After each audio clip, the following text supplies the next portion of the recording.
Hey guys, welcome back to the Backhand Podcast. I'm your host, Adam Vilches, and welcome to the Word section of the podcast. And this is the section of the podcast where we have a more in-depth Bible study. And if you've been following along, we've been going through the book of Revelation. I hope you guys enjoyed our Monday podcast when we covered some world news. Our Wednesday podcast, fun fact, it got corrupted twice. We recorded it twice and it got corrupted twice. We tried our best to get it back. I was really upset that we didn't push it out, but don't worry, we'll probably re-record it and release it tomorrow, but we're going to keep the schedule of Monday, Wednesday, and Friday. Monday being world news with a Christian perspective, Wednesday being sports, movies, TV shows, anything entertainment with some Christian perspective within that, and then Friday being our Bible study, specifically us being in Revelation. So thank you for joining me again. Today, we're going to still be in chapter 2. We're going over the church of Smyrna. Last week, we talked about the church of Ephesus, and I hope you guys enjoyed that. If you haven't heard the first chapter or the church of Ephesus, I would highly recommend you go listen to those first and then come back to this so you get caught up and you get a whole glimpse of everything we're talking about, because we like to make references, connecting everything. FYI, a lot of this, what we have done research is between me and my brother named Lincoln Hoffman. He's a great guy. I wish you guys could totally meet him. Eventually, we're going to get him on this podcast when his schedule is not as busy, but we're going to get there eventually. But anyways, enjoy this podcast and we'll get right into it. So, starting in the church in Smyrna, Revelation chapter 2, 8 through 11. Please turn your Bible, if you're coming along or if you're like sitting down reading it, or if you're listening to the car or anything. But if you have a physical Bible with you, turn to that, chapter 2, verses 8 through 11. To the angel of the church in Smyrna write, these are the words of him who is the first and the last, who died and came to life again. I know your afflictions and your poverty, yet you are rich. I know about the slander of those who say they are Jews and are not, but are a synagogue of Satan. Do not be afraid of what you are about to suffer. I tell you, the devil will put some of you in prison to test you, and you will suffer persecution for 10 days. Be faithful, even to the point of death, and I will give you a life as your victor's crown. Whoever has ears, let them hear what the Spirit says to the churches. The one who is victorious will not be hurt at all by the second death. Okay, going into a little bit of the history of the church of Smyrna. Smyrna in Greek means myrrh, which we'll get into a little bit later, but that's what it means in Greek. Smyrna was a very large city, around like 100,000 people at the time of the letters. Again, like we talked about Ephesus being a big trading port and like being really, really huge. It's not like odd to compare it to like our modern day New York City or Los Angeles. It's a big city. The city still exists today, unlike the church of Ephesus. The church of Ephesus no longer exists; it's gone. But this church still is around, and it's now called Izmir. So the city is no longer called Smyrna; it's called Izmir, and it's a very popular destination, kind of like the LA of Turkey. Great beaches, tourism, travel. So it's really interesting that this church is still around. And if you are visual learning and you're watching on the YouTube, there's the picture of what it looks like today. Very cool, right by the port. It's a beautiful city. What was notable when it comes to the church history of Smyrna is actually Polycarp. So when we dived into the church history, there wasn't a lot of mention of Smyrna throughout the Bible, except for but in non-canonical books of the Bible, the epistle of Polycarp. Polycarp was a student of the Apostle John. The Apostle John being the one that's writing the book of Revelation and the Gospel of John. Polycarp was the most notable person in Smyrna. He taught against Gnosticism and other heresies during his day. The importance of Polycarp's epistle, what he wrote, is that it explicitly ties the Apostle Paul to several pieces of writing in what would eventually become the New Testament. Polycarp uses expressions as Paul teaches to quote several passages which are today found in different books of the New Testaments and the Apocrypha, including Romans, 1st and 2nd Corinthians, Galatians, Ephesians, Philippians, 2nd Thessalonians, 1st and 2nd Timothy, and 1st Peter, and then in the Apocrypha, 1st Clement. So Polycarp is I've read the epistle of Polycarp. It basically, yes, he was a student of John, and basically he wrote this epistle to the church, talking about everything that we should do as Christians, but using, and you can find it online. this great reference where it shows all the references throughout the Bible that he makes, especially in the New Testament. So he played a huge role of confirming who wrote what in the gospel and who wrote the letters, and confirming its authenticity by showing like all the connections, because he makes tons of references throughout the entire. It's like 14 small little chapters in the epistle of Polycarp. The other notable person within Smyrna is actually Irenaeus. He was essential to church history. He was a student of Polycarp. So from John to Polycarp and now to Irenaeus. Irenaeus, the information on Polycarp is scarce. So even though Polycarp did write some stuff that reference everything that was within the New Testament, coming with the Gospels and a lot of the disciples and a lot of what Paul wrote, a lot of information on Polycarp was kind of scarce, but Irenaeus is the one that kind of came in and helped with that.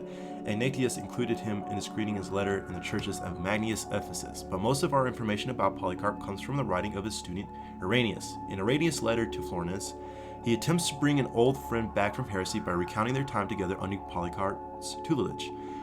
Tutelage meaning like tutorship, or just like being taught, like you're an apprentice, or you're an intern basically.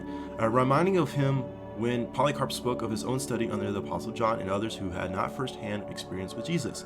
In Irenaeus' letter to Pope Victor, he reminds the Pope that despite Polycarp's strict rejection of false teaching, he was gracious regarding non-theological matters, and so the Pope should lighten up about when to celebrate Easter. So Irenaeus was kind of that guy that kind of like said, hey, certain things should be taken seriously within the Bible, and then other things that aren't even mentioned in the Bible, it's like, why are we getting all bent out of shape, especially about Easter? Like, when should we celebrate it? Should we celebrate it? Like, it's like the whole thing about like when Christmas comes around, which is coming actually a couple weeks, so hope you guys are having happy holidays, or whenever you are listening to this. It's like celebrating Jesus' birth when we all know that, well, maybe not all of us, but Jesus was not born in December. He was born more in like late springtime, around May and April, but we still celebrate it in December. But there's a whole history behind that. So stuff like that. Irenaeus had a passage on the Roman Church gives us an interesting view of the troubles the church had in maintaining orthodoxy and the role Polycarp played in the debate.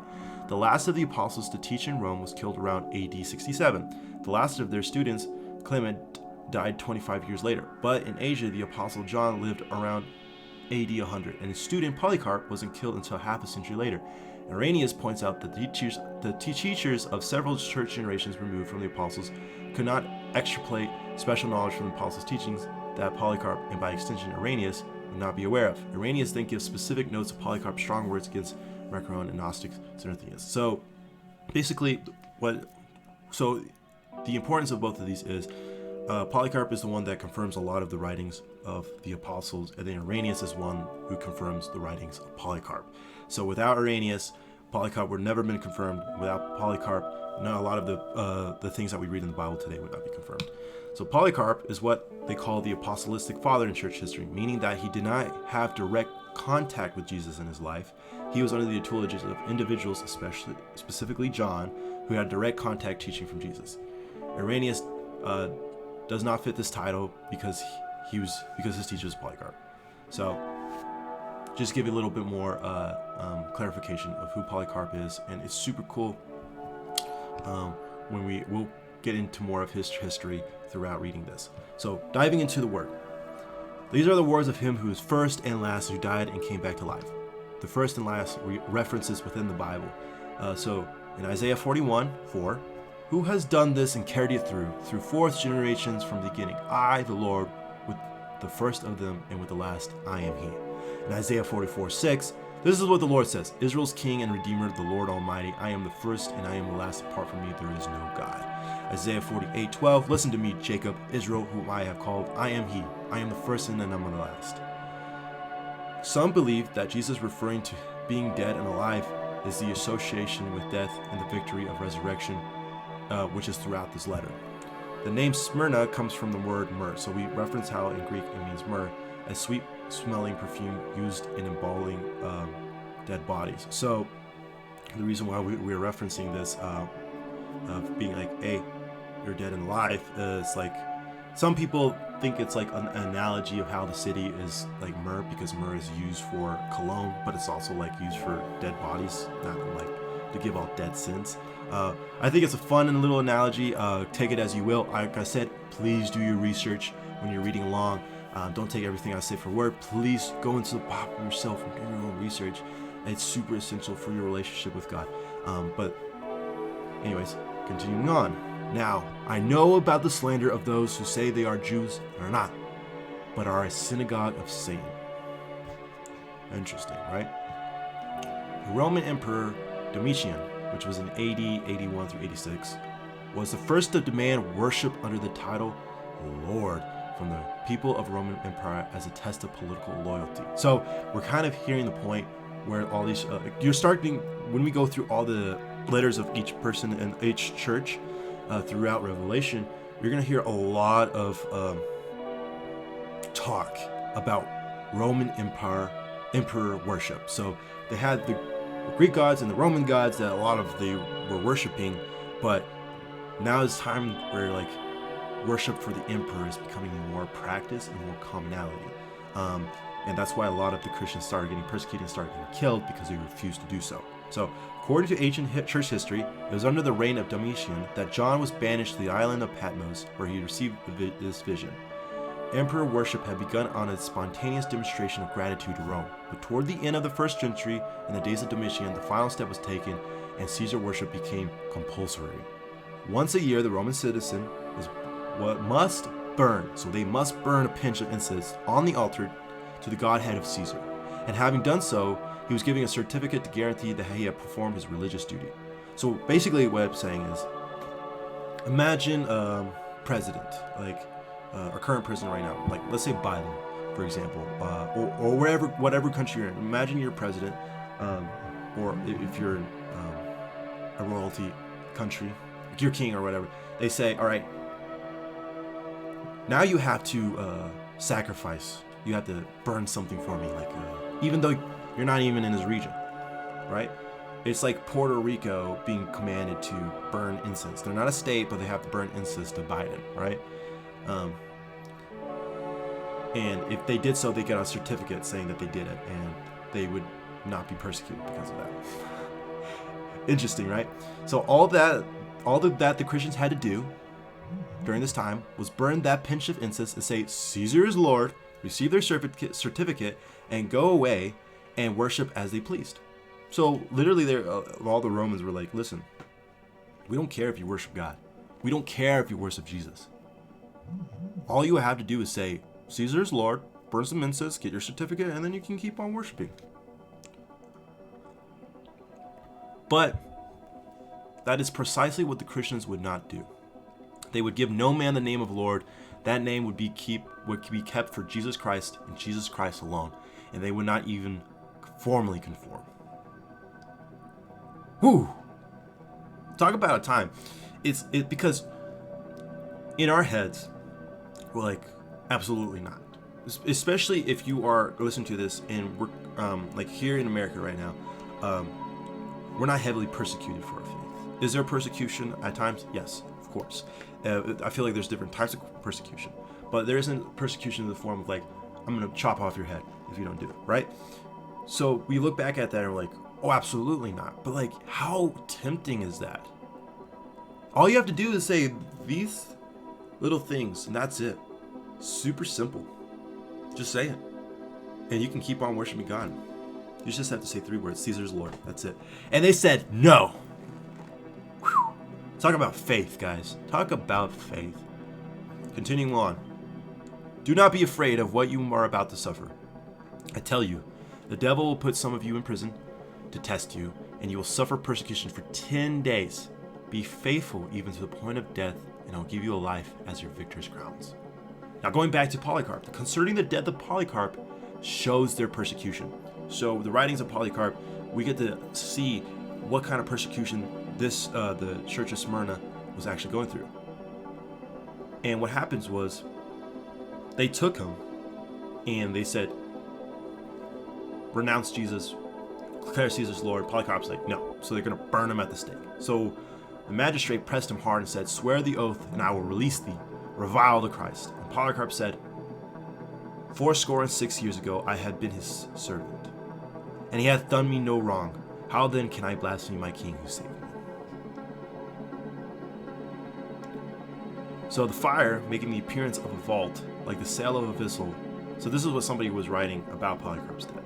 The fire making the appearance of a vault, like the smell of a vessel filled by the wind, made a wall around the body of the martyr. And there in the midst, not like flesh burning, but like a loaf in the oven, or like gold and silver refined in a furnace, for perceived such a fragrant smell, and as if it waft odor of frankincense or some other precious spices. So what happens was when Polycarp was burned to death, a certain odor came out of it, like myrrh or frankincense. That's a little interesting. Anyways, but Polycarp is an example of someone's offering their lives as a sacrifice to God rather than offering sacrifice to Caesar or some other human ruler. Now, a little, if you have been following us, we do a little something for you. So if you have a journal, write this, and like, what are you doing to sacrifice? What are you sacrificing to follow God? Are you sacrificing to God? Or are you sacrificing to somebody else? Are you sacrificing your time for Jesus? Or are you sacrificing your time for another idol in your life? What is that in your life? What does that look like? What does sacrifice look like in your life? One thing that I love to talk about is in the Psalms, David writes, "I give you a sacrifice of free will." Now, if you don't believe in Christianity, what's so interesting about Christians is this: every person has free will. Because if God does not give us free will, he would not be a just God, which goes into a lot of who God is and his characteristics. So we all have free will to choose him or not to choose him, which is a crazy thing. Because if he's the most powerful being in the world, why does he do that? Because he loves us. He doesn't want robots. He's not a tyrant. He wants us to follow him. And the beautiful thing is when David writes, "I have a sacrifice of free will to you," that's what we should do as Christians. When we say Jesus is Lord and we want to follow him, that's a daily thing. That's not a one-time thing, that's a daily thing. What separates us from everyone else is the fact that we choose to give up our free will, something that we crave in our being. We sacrifice, we give it up to follow God. So what are you sacrificing? Going back to the passage, you'll be suffering persecution for 10 days. Now the 10 days, there's some theories about these. Some think that Jesus really meant 10 years of persecution, as the days in this book are what is commonly called prophetic days, each answering to a year. The 10 years of tribulation may denote the 10 years of persecution. And this was precisely the duration of the persecution under Diocletian, during which all the Asiatic churches were grievously afflicted. Others think that Jesus really meant persecution over the reign of the 10 emperors. This one I found really interesting. The first under Nero, AD 54, the second under Domitian, AD 81, third under Trajan, AD 98, the fourth under Hadrian, AD 117, the fifth under Semptius Severus, AD 193, the sixth under Maximin, AD 235, the seventh under Decius, AD 249, the eighth under Valerian, AD 254, and the ninth under Aurelian, AD 270, and the 10th under Diocletian, AD 284. Which I like. That the second theory is really interesting because it's like it perfectly aligns with the next 10 emperors of the mass persecutions that Christians go. But there's another theory. Still, others take a strange and confusing approaches. Others observe that in 10 days are 240 hours, which make up the number of years from 85, when the second persecution began, under which John was at the time, all the way to 325, when all persecution ceased. If you're confused, so am I. So basically, they did all this math of how it all lined up until the next persecution, which was in 325 AD. Take that as you will. Others say that the 10 days is simply an expression of speech. The expression 10 days is not to be taken literally, It is the normal Greek expression for a short time. However, there is no compelling reason to believe it means anything other than 10 days of severe persecution, with the emphasis on the idea that it's a limited time. I just want to say something. When it comes to stuff like this, time is so fascinating when it comes to the Bible, because it's like how things line up. Because some prophecies are fulfilled early on, and some have not been, but they're going to be meant for later. Which is interesting, right? I find it fascinating. Especially when Jesus, like, 10 days could be 100 years for me, and 100 years could be 10 days for you, kind of thing. It's like time is really wonky when it comes to God, because God is outside of time, because he's the beginning and the end. So for me, it's like, you have to like do your research on that to figure out what it is, and I think it's a matter of just perspective, to be honest. Now, the victor's crown. There are two different words for the crown in ancient Greek language. One described the kind of crown a king would wear, a crown of royalty. The other kind of crown in Greek, the stephanodos, which is used here in this passage, is given as a trophy to a winning athlete. So like in the Olympics, those like those leaves that they make it into crown. Jesus looks at the Christians of Smyrna and says to them, "You are my winners, you deserve a trophy." Really cool, right? Another fun fact, these crowns are also used in marriage. And if you follow along with in the Bible, how there's a lot of analogy with marriage between Jesus and the church. Another thing. So it could be like, hey, you won the race, or it could be like, you're going to be my bride. Really freaking cool. Just like those things, right? Following along. Whoever has ears, let them hear what the Spirit says to the churches. The one who's victorious will not be hurt at all by the second death. What is the second death? What are you talking about, right? Revelation 26:14. Blessed and holy are those who share in the first resurrection. The second death has no power over them. But they will be priests of God and of Christ, and will reign with him for 1,000 years. Then death and Hades were thrown into the lake of fire. The lake of fire is the second death. Note that death also is thrown into the lake of fire in this passage. The concept of death itself is thrown into the lake of fire. That's interesting. The concept of death itself is thrown into the lake of fire. What? You mean like taking death and you're throwing it into the lake of fire? That's interesting. Revelation 21:8. But the cowardly, the unbelieving, the vile, the murderers, the sexually immoral, those who practice magic arts, the idolaters and liars, they will be consigned to the fiery lake of burning sulfur. This is the second death. So the second death is when everybody who denounces God will be thrown into hell. So, once again, whoever has ears, let them hear what the Spirit says. So everything you hear within the Bible, like everything is super important to take in, because this is written for you. This is God's way of talking with you, having a relationship with you. Whoever has ears, let them hear. Open up your ears and listen to what he's saying. So for some application questions, is poverty a thing you fear when serving the Lord? And how can we serve just one master? Oh, conviction, my heart. It is something I fear. I grew up in a third world country and being poor. I remember it.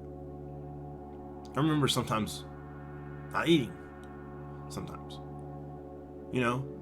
So poverty is something that I've always tried to strive away from.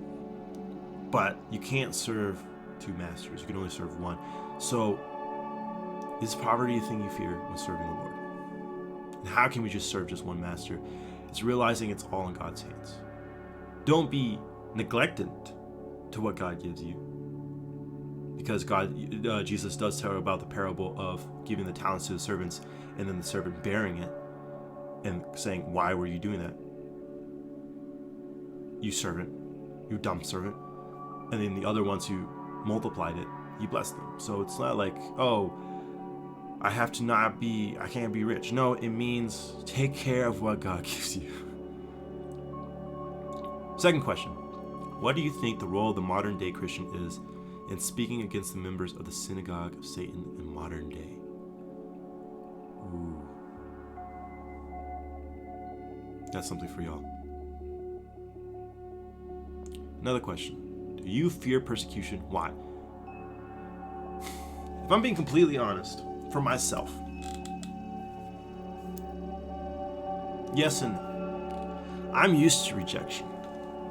Growing up in a country who is more Catholic denominated, you kind of get used to that rejection. We do this thing here in our city. We pass out flyers for people to come to church, and I have people just reject me left and right, and it does not faze me. But that's not like major persecution. I do fear some persecution to the extent of like being tortured and everything. That's like a normal human thing, but like that's why I feel like I need to deepen my relationship with God, because I want to be prepared for those moments, because you never know what will happen. Another question. Do you think that the command, be faithful unto death and I'll give you the crown of life, contradicts the idea of once saved, always saved?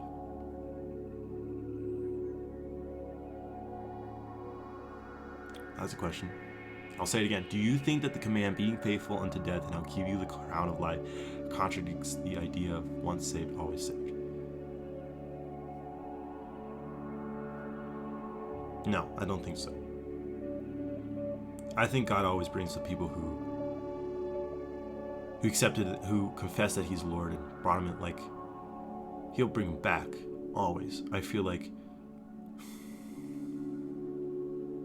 He brought me back. So I know that in my heart. But you can't ride on the coattails of your parents' salvation. This is something that you have to do yourself. Confess Jesus as Lord and repent from your sins. Something to think about. Well, thank you for joining me, guys. This was fun. We'll be back again on Monday with some more world news and entertainment. We're going to try to release this Wednesday's podcast tomorrow because of the corruption that happened with the files. But we want you to be able to hear it because we had a lot of fun filming it and I was so sad. But thank you for joining us. Please do me a favor. Leave a comment. I want to know what you guys think. What are your questions? What do you want us to talk about? Like it. So, like, if you're watching on YouTube, subscribe so we can see all the other content we're creating. If you're on Spotify, follow us. And then also, like, let other people know. Maybe there's something that you feel very convicted, and just like share it with others. It's our time to be able to spread the word with others. If it's not my podcast, it's totally fine. You can do it with other podcasts. I think a lot of us, we need to take more action, especially with the media that we have presently in our lives, and utilize it for the Lord. But thank you for joining us today, and I will see you later. Bye, y'all.